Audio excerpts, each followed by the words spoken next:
창조 원리에 따라 살라. 창조 원리에 따라 살라. 로마서를 기록한 어떤 작가는 이런 말을 했습니다.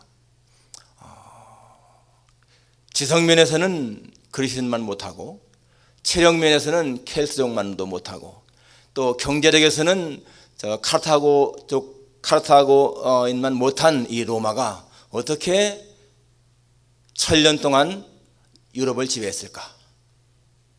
그렇게 지성면에 뛰어났던 아테네도 그리스도 망하고, 또 켈트족도 망하고, 또 카르타고도 다 망했는데, 그런 것이 없는 이 로마가 왜 1000년 동안 유럽을 지배했을까 하면서 내린 결론이 뭔가 하면요, 관용정신하고 개방성이라고 했습니다. 이 그리스라든지 또는 아테네, 스파르타 이런 나라들을, 다른 나라들은 이 개방성이 없다는 얘기예요. 다른 나라를 포용하는 게 없다는 것입니다. 그런데 이 로마는 비록 적을 다 이렇게 정복을 해도 그 피지배적으로 다스리는 것이 아니라 그들을 다 아울러서 자기 제국 안에 들어오게 하는 그런 개방성, 관용정신이었다. 그렇게 말하고 있습니다. 여러분, 예수님은 어떤 그 당시에 국가적인 권력 있는 분도 아니셨고, 또 돈 많은 재벌도 아니셨고, 그렇다고 해서 또 정식 교육을 받은 그런 학위가 있는 분도 아니었고, 그런데도 가는 곳마다 많은 사람들이 따랐습니다. 오늘 1절도 보니까 예수께서 거기서 떠나 유대 지경과 요단강 건너편으로 가시니 무리가 다시 모여들거늘 이라고 했죠. 무리가 다시 모여들었다. 전에도 많은 무리가 따랐는데 다시 모여들었다. 주님이 저 베세다 광야에 있을 적에 5,000명이나 되는, 4,000명이나 되는 그런 무리들이 따르지 않았습니까? 이렇게 주님은 가는 곳마다 사람들이 많이 모여들었다는 거예요. 무엇 때문이었을까요? 예수님에게는 그 당시에 랍비라든지 바리새인 제자들이 갖지 못한 어떤 권위가 있었습니다. 권세죠. 영적인 권세. 말씀도 있게 하셨습니다. 말씀. 예수님에게서 나왔던 그 말씀이 사람들의 마음에 특별한 어떤 감동을 주었고, 그 무리들을 끄는 어떤 힘이 있었습니다. 그리고 예수님에게는 또 기적을 행하는 능력도 있었지 않습니까? 예수님은 자신이 나는 길이요 진리요 생명이라고 했습니다. 그분 자신이 진리이기 때문에, 생명이기 때문에 사람들에게 무엇인가를 이렇게 자극하고 끄는 그런 힘이 있었다는 거예요. 그래서 근데 예수님의 이 말씀을 가르치는 그 주제는 오늘도 보니까 저러대로 가르치시더니라고 했는데, 예수님의 가르침은 대개가요, 그 주제가 구원과 관계됐습니다.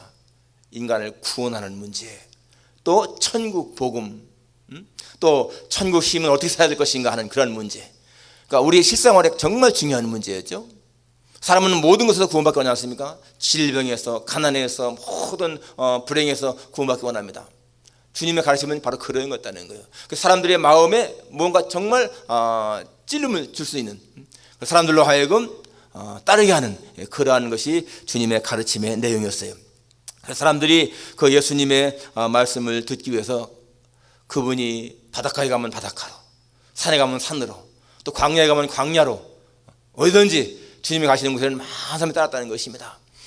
그때나 지금이나 사람들은 무엇인가 이렇게 말씀에 갈급해 있고, 그 영적인 어떤 공허감을 채우기 위해서 말씀을 사모합니다. 그래서 그 말씀을 듣게 되면 그 말씀 채워지는 것이죠, 마음이. 그런데 오늘 본문에 보니까 이 바리새인들이 예수님께 나와서 예수님에게 묻습니다.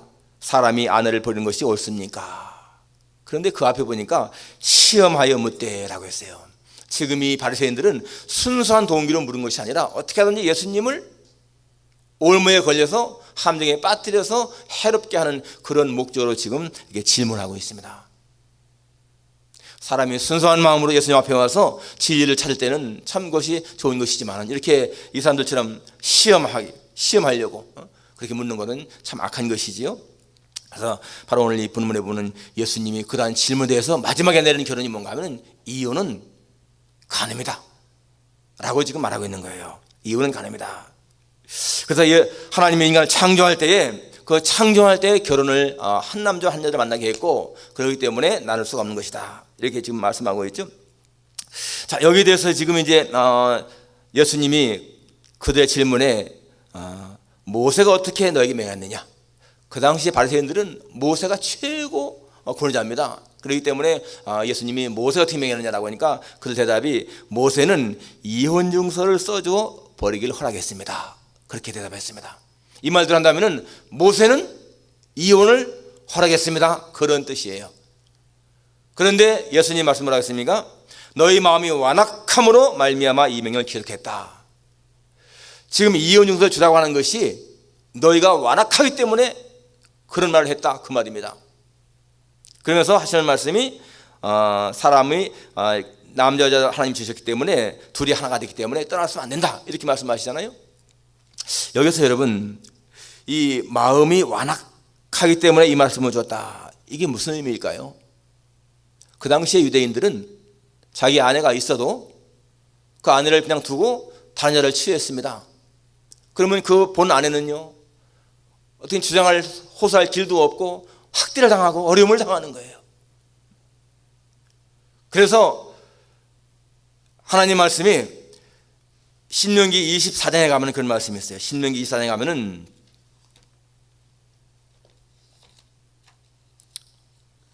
아내가 사람이 아내를 맞이하여 데려온 후에 그에게 수치되는 일이 있음을 발견하고 그를 기뻐하지 아니하면 이혼 증서를 써서 그의 손에 주고 그를 자기 집에서 내보낼 것이요. 이 말씀을 지금 가지고 말한 거예요. 그런데 왜 하나님이 이 말씀을 했을까? 그 당시에 유대인들은 그냥 이혼하려면 그냥 이혼 증서만 딱 써주고 너 이혼한다? 그러면 되는구나, 이렇게 생각했던 것입니다. 그런데 예수님 말씀은요, 그게 완악하기 때문에 했다는 거예요. 그게 왜 그런가 하면은, 그렇게 되면 여자들은 남편이 그냥 다른 여자를 취해도 하선 없이 살 수밖에 없습니다. 그래서 하나님이 구제책으로 신명기 24장 2절에 보니까 그 여자는 그의 집에서 나가서 다른 사람의 아내가 되려니와.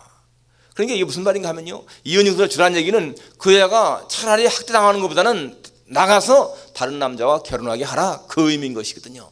그러니까 여러분이 이혼 증서 준다고 하는 것이 남자를 보호하는, 남자에게 유익을 주는 그런 것이 아니라는 얘기예요. 그 당시에 유대인들은 그렇게 생각했는데 예수님 말씀은 그게 아니라는 것입니다. 여자를 보호하기 위한 것이라는 거예요. 학대받고 살기보다는 차라리 깨끗하게 이혼을 해서 나가서 다른 남자에게 시집갈 수 있는 길을 열어주어라. 바로 그것이 이혼 증서를 주는 목적이라는 것입니다. 그러니까 하나님께서는 여자를 그냥 그 당시에 종처럼 그냥 남편에게 종속된 그러한 존재가 아니라 독립적인 존재, 독립적인 그런 개체로 인정하기 위해서 이것을 주었다.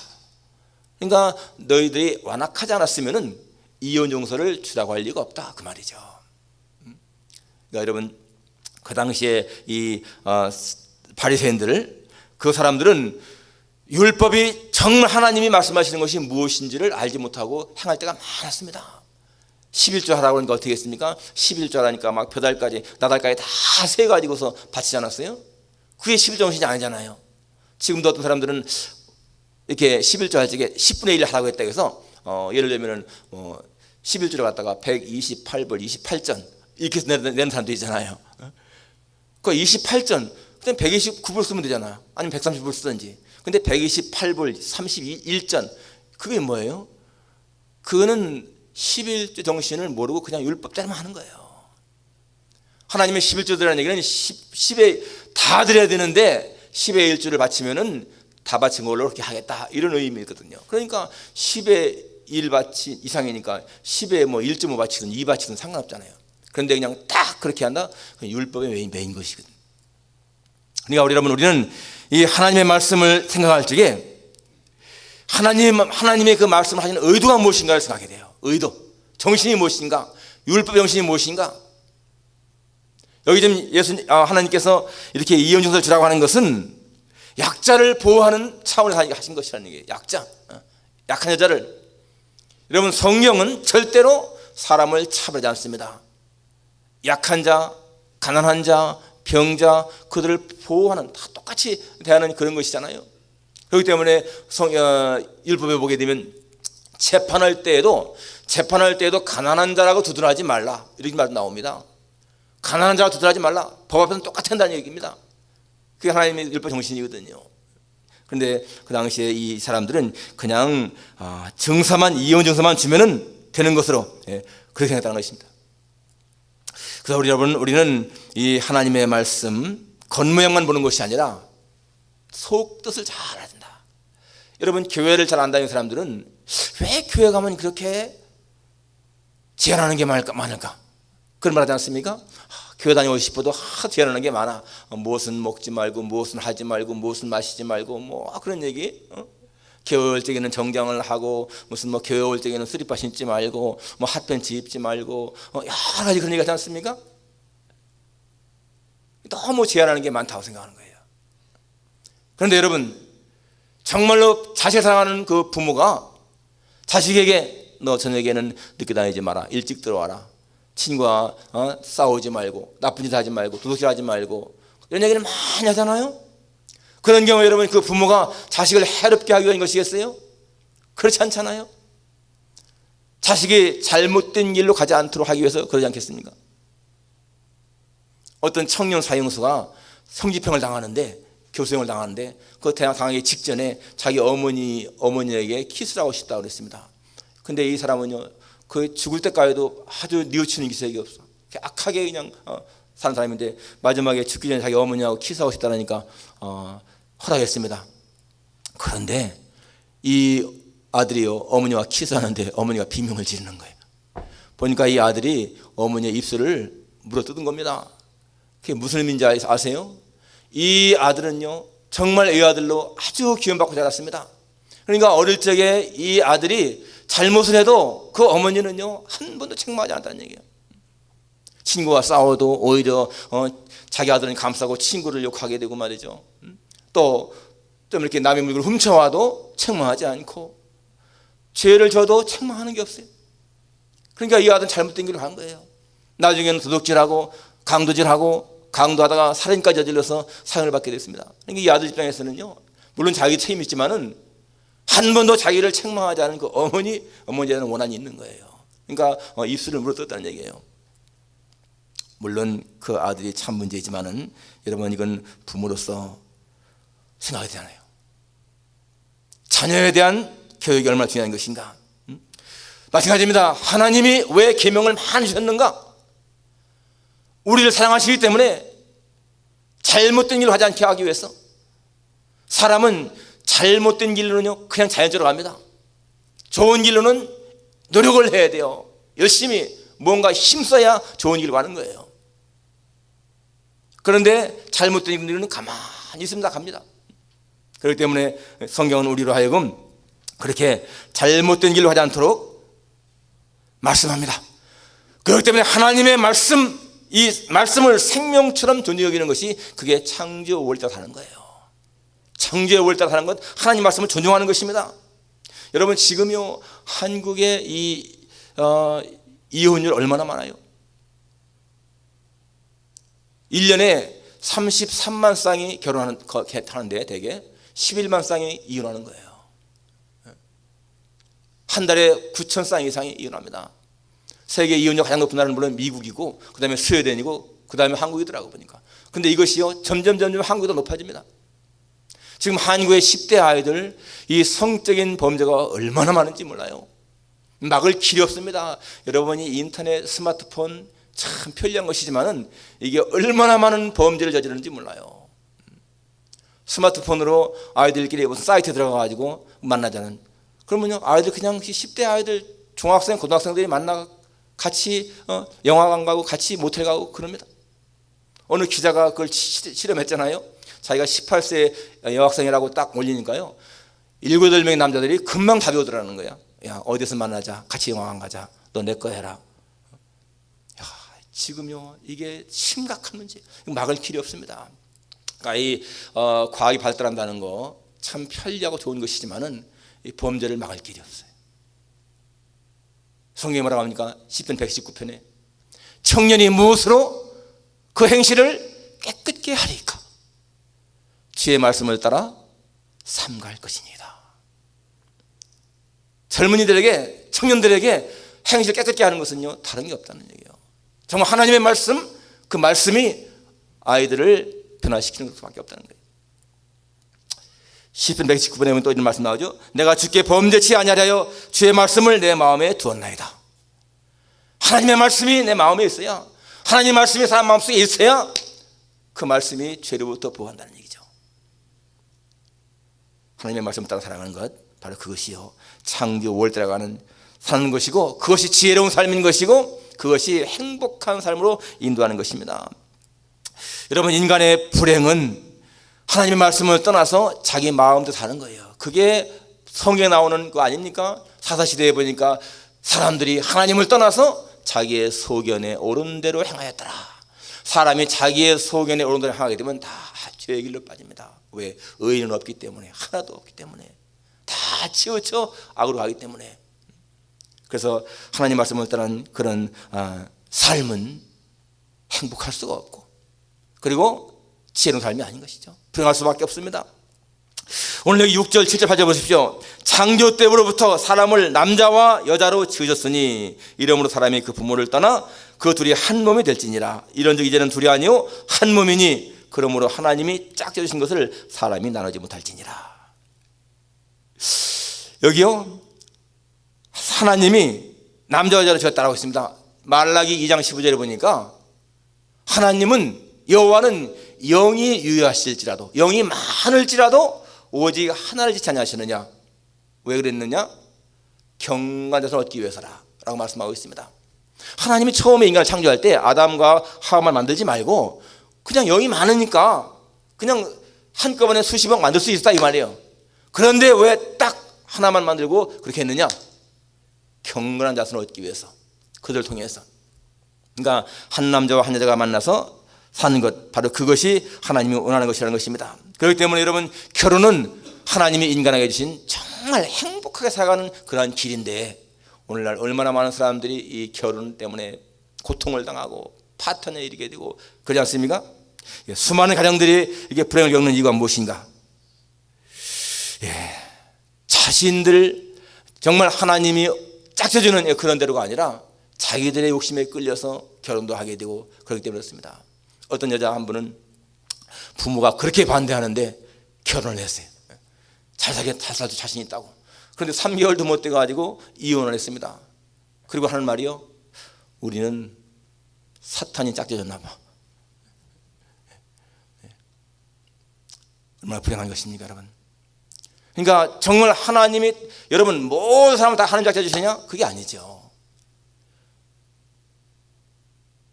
수많은 사람들이 자기의 욕심, 자기의 생각대로 짝짓습니다. 그러니까 정말 성경의 원대로 결혼한다면은 그 결혼이 불행할 수가 없죠. 성경의 원리는 뭡니까? 이 결혼은 사랑의 기초가 돼야 돼요. 사랑과 신뢰. 그런데 여러분, 요즘 결혼 어떻습니까? 사랑과 신뢰가 아니에요. 조건이 따라가야 되고, 거기 가장 큰 것이요 경제력입니다. 조건, 경제력. 그러니까 그게 나중에 깨지니까 다 헤어질 수 있는 거예요. 그리고 성경의 원리는 무엇입니까? 믿는 자는 믿지 않는 자와 몽해를 같이 하지 말라 했습니다. 그러니까 우리 신자, 믿는 사람들은요 반드시 믿는 사람과 결혼하는 것이 성경의 원리인 거예요. 더 나아가서는 같은 신앙의 그런 그 사람들끼리, 장로교면 장로교, 감리교는 감리교, 성길교는 성길교, 그게 더 훨씬 더 좋은 것입니다. 그리고 성경의 원리대로 남편은 가정의 머리가 되고, 그래서 아내를 사랑하고 아내는 남편에게 순종하는 그런 원리, 그런 것이 이루어지는 것이 성경의 원리 아니겠어요? 또 중요한 것이 있습니다. 결혼할 때는 부모, 친구, 친척, 주위의 모든 사람들에게 축복받는 결혼이 돼야 돼. 인정하는 결혼, 저 결혼은 정말 행복했다, 이렇게 해야 되는 것이죠. 부모가 반대하고 친구들이 볼 적에 참 안 됐다 생각하고 그런 결혼은 불행하다는 거죠. 하나님 편에서 인정하는 결혼, 신앙으로 일치되는 그런 결혼이 하나님이 기뻐하시는 결혼인 것입니다. 성경은 결혼을 장려하잖아요. 여러분, 마르틴 루터, 종교에 일으킨 마르틴 루터는 원래 카톨릭의 사제였습니다. 그렇기 때문에 사제법에 의하면 결혼할 수가 없잖아요. 카톨릭 내내 결혼을 금지했으니까. 그런데 이 루터는 어떻습니까? 나중에 결혼했잖아요. 1523년에 바로 이 루터가 사는 비텐베르크 그 성에 생선을 실은 그 마차가 한 대 이렇게 막 들어왔는데, 그 포장을 딱 열어보니까요, 생선이 아니라 수녀가 9명이 있는 거예요. 그 수녀들은요, 수녀원에서 도망쳐 나온 사람들입니다. 이 사람들은 그 마르틴 루터에게 가르침 받기 위해서 수녀원을 나와서 이제 거기에 왔어요. 마르틴 루터는 평소에도 이 주교 신부들 수녀 결혼 않는 거 반대한 사람이에요. 하나님의 원리가 아니라는 거죠. 그래서 이 자기 찾아오니 9사람의 이 수녀들을 다 이렇게 가족을 만나게 해주고 결혼도 시키고 직장도 갖게 하고 그랬습니다. 그런데 거기에 수녀 가운데 카타리나 폰프라라고 하는 여자가 있었어요. 24살 먹었었는데 그 당시에. 근데 이 폰프라는 자기 아버지가 원래는 귀족이었는데 몰락한 귀족이었습니다. 10살 때 자기 부모가 이혼을 하고는 자기를 수녀원에 갖다 둔 거예요. 그래서 수녀원에서 14년을 살았습니다. 이 여자가. 수녀들이 마음이 없죠, 당연히. 그래서 같이 탈출한 사람에게 같이 이제 도망쳐 나온 거예요. 그 당시에 루트는요 40살이었습니다. 그러니까 루트는 뭐 결혼할 생각이 없었습니다. 그래서 이 폰프라를 다른 중매를 이렇게 하려고 몇 번을 했는데도 안 되는 거예요. 그러고 나서 2년 후에 1525년에 바로 이 마르틴 루터와 이 카타리나 폰프라가 그 비텐베르크 성 사람들의 축복 가운데서 결혼합니다. 그때 성 사람들은 다 축하해 주는데 일부 사람들은 굉장히 비난했어요. 야, 주교가 어떻게 신부가 결혼하느냐? 그리고 너 결혼하게 되면은 지금까지 내가 이루어온 모든 것이 다 허물어진다. 그런데 이 마르틴 루터는 그 당시에 벌써 나이가 42세였는데 종교개혁을 일으킬 때가 1517년 아닙니까? 그러니까 17년부터 25년이니까 벌써 한 8년이 지났어요. 그러니까 그리고 그 당시에 마르틴 루터는 이제 종교개혁을 많이 이루는 사람이고 그랬습니다. 그런데 마르틴 루터가 결혼하는 그 이유를요 2가지 있어요. 그게 뭔가 하면은 자기는 늙으신 아버지에게 손주를 안겨주고 싶다. 지극히 인간적인 아주 개인적인 생각이죠. 또 한 가지는 결혼을 머뭇거리는 사람들한테 내가 설교한 대로 실천하고 싶다 그랬습니다. 왜냐하면 자기는 설교할 때에 결혼은 하나님이 기뻐하시는 거기 때문에 해야 된다 했거든요. 그래서 2가지 이유 때문에 했다. 그리고 정말 그 후에 21년 동안 3남 3녀를 두면서 행복하게 살았습니다. 16년의 나이 차이가 있었지만은 이 루터 부부는요 굉장히 다정했고 행복했어요. 이 루터가 그렇게 고백합니다. 자기는 1000년 동안 주교들이 갖지 못한 축복을 하나님께 받았다. 그리고 자기는 자기가 있는 그 안에 자기가 자녀들을 생각할 때 정말 독일이나 이 보헤미아 전체를 다 갖는 것보다 훨씬 더 소중하다. 그리고 만일에 내 아내가 지금 세상을 떠난다면 나는 여왕이 있다 할지라도 결혼을 않겠다. 그런 결혼 참 행복하게 이 루터가 산 것을 볼 수가 있습니다. 그런데 여러분 이 결혼이 하나님의 창조의 원리에 맞는 것이지만은 사실은 굉장한 위기가 있다는 거예요. 한 남자와 한 여자가 만나서 평생을 죽을 때까지 살아가는 동안에 이혼의 위기는 누구에나 있다는 것입니다. 많은 경우에 위기가 있다는 거죠. 근데 정말 왜냐 사탄이 끊임없이 가정을 깨트리려고 하기 때문에 사탄은 끊임없이 가정을 파괴하려고 합니다. 그래서 여러분 그러한 결혼의 위기를 이겨나갈 수 있는 것이 뭐예요? 하나님 말씀으로 무장하는 것이고 예수님으로 옷 입는 것이다 라고 했습니다. 여러분 하나님의 말씀에 정말 무장한 사람, 신앙이 돈독한 사람, 그런 사람들이 가정에 불어가 있는가? 아니라는 것입니다. 하나님에 대한 신뢰와 가정의 행복은 비례한다는 거예요. 정비한다는 것입니다. 여러분 부부간에 금이 갔다라고 하는 얘기는요 부부간에 금이 가기 이전에 그 사람과 하나님 또는 둘 다와 하나님 사이에 금이 가 있다는 얘기예요. 하나님과 우리 사이에 금이 가지 않았으면 절대로 부부 사이에 금이 안 간다라고 볼 수가 있는 것입니다. 그렇기 때문에 여러분 우리는 결혼생활 우리의 가정생활을 한번 이렇게 점검해 볼 때 과연 나와 하나님 사이에 관계가 정상인가? 하나님 사이의 관계가 정상이라면 가정도 정상일 수가 있다. 그런데 하나님과의 관계에 무엇인가 금이가 있다면 여러분 그것은 부부 사이에도 금이 갈 수가 있다는 것입니다.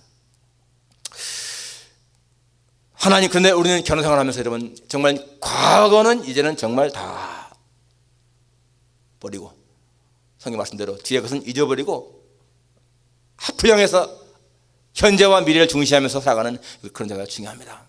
우리의 지금까지 살아온 삶에 어려움이 많이 있을지라도 이제는 그건 다 잊어버리고 앞을 향해서, 왜냐하면 하나님은 우리의 과거는 그렇게 중시하지 않아요. 그러니까 예수님 보시면은요, 요한복음 8장에 가늠한 여인에게도 또 율법대로 친다면 당연히 돌에 맞아 죽어야 된다, 그렇게 되는데 예수님은 뭐라고 했습니까? 나도 너를 정죄하지 않겠다, 다시는 죄를 범치 말라. 예, 그렇습니다. 성경은 모든 내용에서 보게 되면요, 과거는 다 그냥 그 사람 회개했으면 용서합니다. 탕자도 돌아오게 되니까 그냥 무조건 받아들이잖아요. 오네시모 같은 사람, 자기 주인의 돈을 훔쳐간 사람 다 회개하고 나니까 그냥 용서하잖아요. 야, 우리는 과거는 잊어버리고 앞을 향해서 우리의 삶을 정말 하나님 앞에 더 올바르게 살아가는 그런 일에 초점 맞춰야 됩니다. 여러분, 우리 인생은 긴 것 같지만은 짧고요, 짧은 듯 하면서 깁니다. 우리에게 주어진 남은 이 생에 우리가 어떻게 살아야 행복하게 살 수 있는 것인가? 창조의 원리, 하나님의 말씀, 하나님이 우리에게 뭘 지시하시는 것인가? 오늘 불행한 사람들의 모습을 보시면서 여러분, 바로 하나님의 뜻을 어길 적에는 불행하구나, 이걸 기억해야 돼요. 그리고 정말 하나님 앞에서 그 가르친 대로 살아갈 적에 우리가 우리의 삶이 행복할 수 있다. 여러분, 창조 원리 기억하시며 살아가는 여러분 되시기를 주님의 이름으로 축원합니다. 기도하겠습니다.